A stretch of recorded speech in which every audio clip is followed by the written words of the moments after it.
বিশ্বনবী পাগলের মতো একবার হাউজে কাউসারে যাবেন, একবার সিরাতে যাবেন, একবার পুলসিরাতের দিকে, একবার হাউজে কাউসারের দিকে পাগলের মতো দৌড়াতে থাকবেন। তার কোন গুনাহগার উম্মত যাতে জাহান্নামে ঢুকে না যায়, সেদিন কেউ সুপারিশ করতে পারবে না বিশ্বনবী ছাড়া।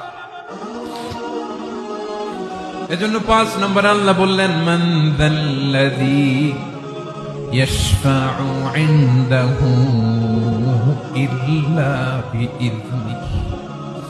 কার সাহস আছে, কার এত বড় বুকের পাটা কিয়ামতের কঠিন দিন আল্লাহর সামনে দাঁড়িয়ে সুপারিশ করবে? কারো ক্ষমতা, কারো ক্ষমতা নাই।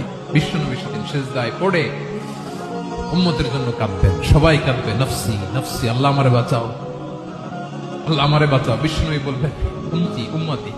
বিশ্বনবী আমার জন্য কাঁদবেন, আপনার জন্য কাঁদবেন, আমাদের জন্য সেদিন কেঁদে কেঁদে জাহান্নামের দরজায় দাঁড়িয়ে আমাদেরকে টেনে টেনে জান্নাতে ঢুকাবেন।